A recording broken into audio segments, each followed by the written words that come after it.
BBC Sounds. Music, radio, podcasts. Hello and welcome to the Farming Today podcast with me, Charlotte Smith. In this episode, the Farming Minister on why closing England's biggest environmental scheme is a sign of its success.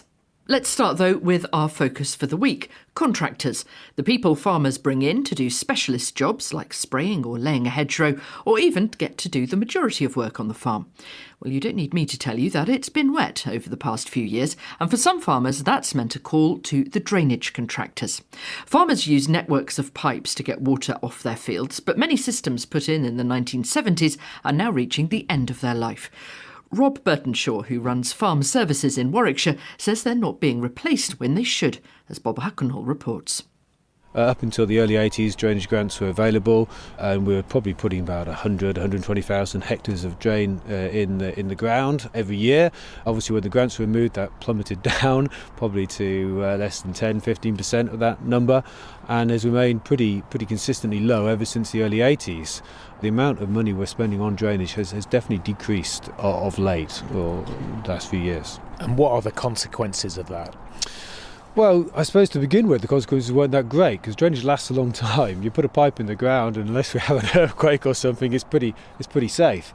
But the consequences are that over time, drains do fail. It takes a long time, but it's sort of 40-50 year life expectancy. You've done pretty well out of that. So those drains that were new in the 80s are now coming to sort of the end of their expected life expectancy. Some will go on a lot further. We still dig down onto drains that my grandfather put in, 70 years ago. But quite a lot of them will start to fail now. And that means that the amount of sort of drained ground, the asset we have, has actually decreased in the last 40 years. And because of that, I guess we're getting problems, aren't we? Definitely. I think it's correct to say that we're asking more of our drainage schemes than ever before. The weather patterns, they've definitely changed. We're definitely getting heavier bouts of rain. And in addition to that, we've got heavier machinery. We want to spread that machinery across more acres and push it harder and harder and harder. Robert Hadley is one Warwickshire farmer who has updated the drainage in his fields. He says the government's drive for more environmentally friendly farming won't work unless the need for improved drainage is addressed. We will have no choice soon. We will have to seriously look at improving the soil structure with drainage. We've got everything else in place. It's the foundations of a good farm is drainage, really, and soil health. The government is driving and focusing on environmentally sustainable agriculture. Good drainage is key, and if the drainage is poor, the environmental impact is terrific. Farmer Robert Hadley there. Farm incomes have barely risen in 50 years as the UK's self-sufficiency in food has fallen and the environment's been degraded. Those are the conclusions of a new report from the Food, Farming and Countryside Commission, which has looked at government policies and the role played by big businesses. It says that while farms produce more with fewer people, the prices they get have been falling. Its author, Dr. Charlie Taverner, told me it's because our food has been cheapened. The big thing that's happened over the last few decades is that we've seen our food system kind of really change in big structural ways. You've seen the emergence of a big new industry of ultra-processed food. We're eating out much more. We're also importing more food. So that's meant that there's been much more competition for prices, and that squeezed things down. That's benefited consumers in many ways. At this point, we have some of the lowest food costs as a proportion of people's income anywhere in the world. But there's been immense costs in other areas too, particularly to our health and to the natural environment, and ultimately to our ability to feed ourselves in the long run, that are now piling up. For most of that time, though, farmers have been supported by subsidies, haven't they, under the old EU system? And so that must have kept them going, I suppose.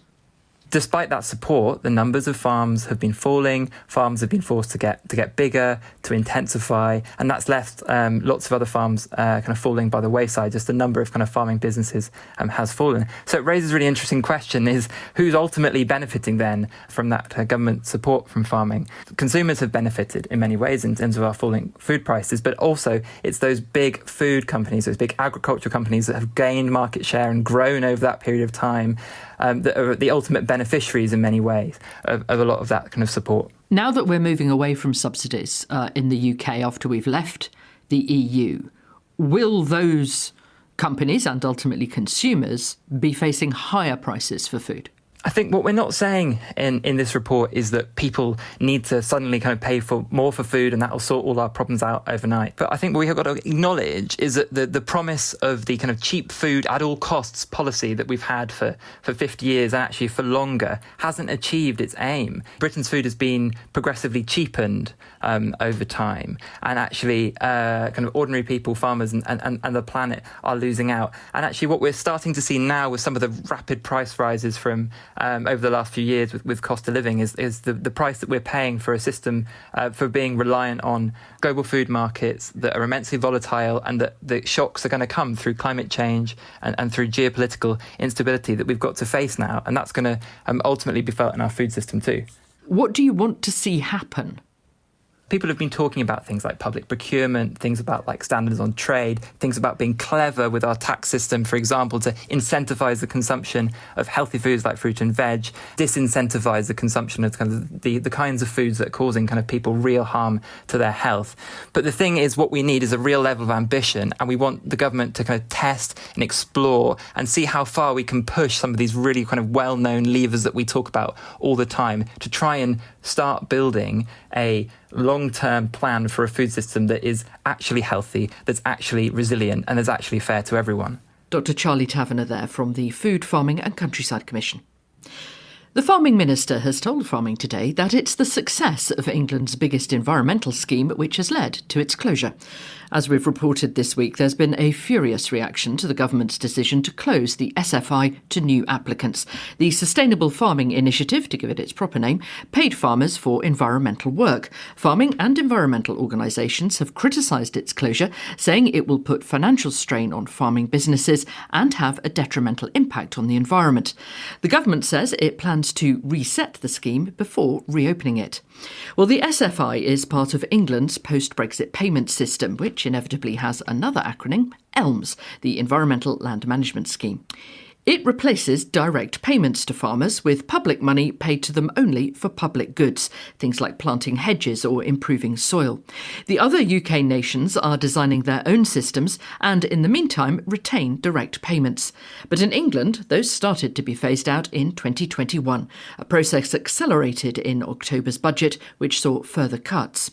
The Farming Minister, Daniel Ziechner, says more farmers than in previous years have applied for SFI, and so the budget has been spent. Unlike the previous government that failed to get the money to farmers, we are really pleased that all that money has gone to farmers. Obviously, there's a limit to the budget. That's been reached, and that's why we're not accepting any more new applications. But we have 50,000 people now in environmental land management schemes, 37,000 in SFI. Everyone who's in SFI absolutely is guaranteed to be paid. So this is actually a good news story, because what it shows is, unlike this time last year, when the talk was of low applications to SFI, we now have lots and lots of people in SFI. The scheme is working and it's successful. Part of the reason that more people have applied is that you cut the direct payments to farmers in October's budget to put more money into this. And so people looking at a cash flow issue thought, oh, actually, maybe I'll look at SFI now. Now, many of those people haven't yet got their applications in, and they are facing a massive cliff edge.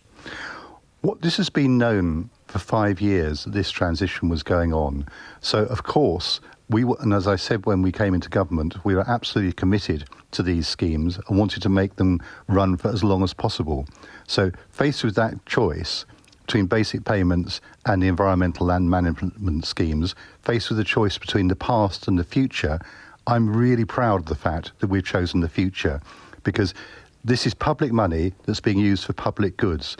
I absolutely understand that people want certainty for the future. They've got certainty because these schemes are guaranteed for the future. But it isn't certainty, is it? When a scheme which it was assumed would run and run, suddenly, without notice, is withdrawn.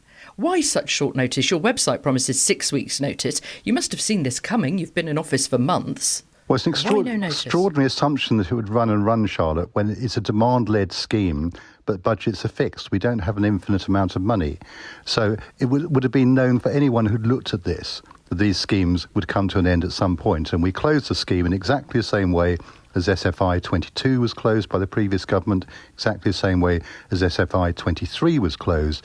The difference, of course, is that those schemes were massively undersubscribed.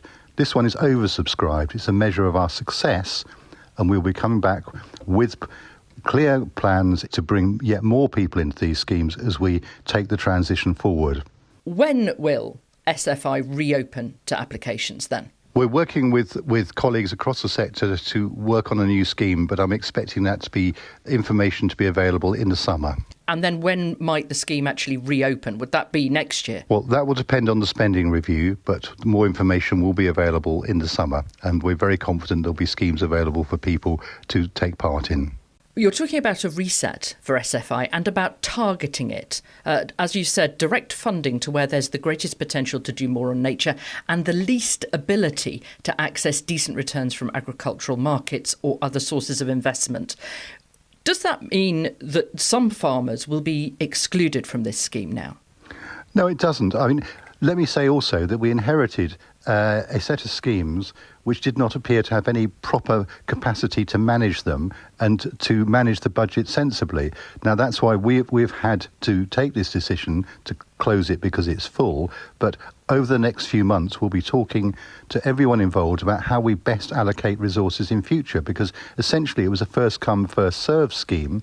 And I want to make sure that we get the best environmental outcomes for the public money that we're spending, but also make sure that it goes to those who need it most, that it's allocated fairly. And that's a complicated discussion, but one that we'll be having with the sector.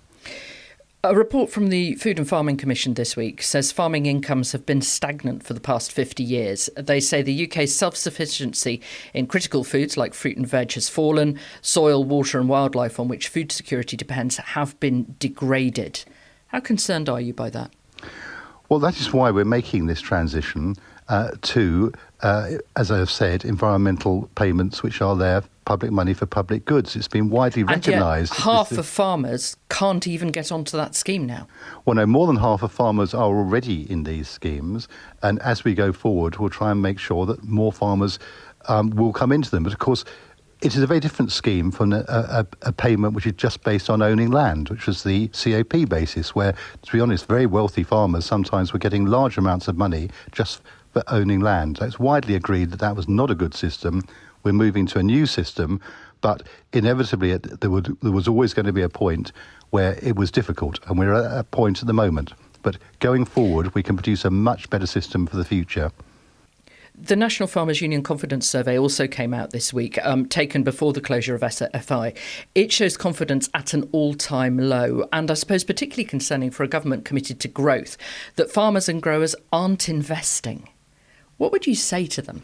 Well, I would point to the range of things we've announced just in the last few weeks, extending the seasonal worker route for 5 more years, backing British produce with new rules for government catering contracts, which are worth £5 billion, £110 million investment in technology and innovation programmes. The list goes on. And yet, I'm sorry to interrupt, but farmers will point out all the other things you've done, like cutting basic payments, like inheritance tax. They think this government doesn't understand them, and actually, it doesn't really like farmers. We absolutely do like farmers because we like eating and we want food for the future, but we want food produced in a sustainable way, and we particularly want to see farmers making more money out of the work that they do. So I understand the issues at the moment are difficult, but we've got to get farming to a better place in the future, and this is part of this, which is why we're setting out a 25-year roadmap to give people certainty, because that is what a long-term industry like farming needs. The Farming Minister, Daniel Ziechner. That's it from us. I'm Charlotte Smith. The producer is Beatrice Fenton, and Farming Today is a BBC Audio Bristol production.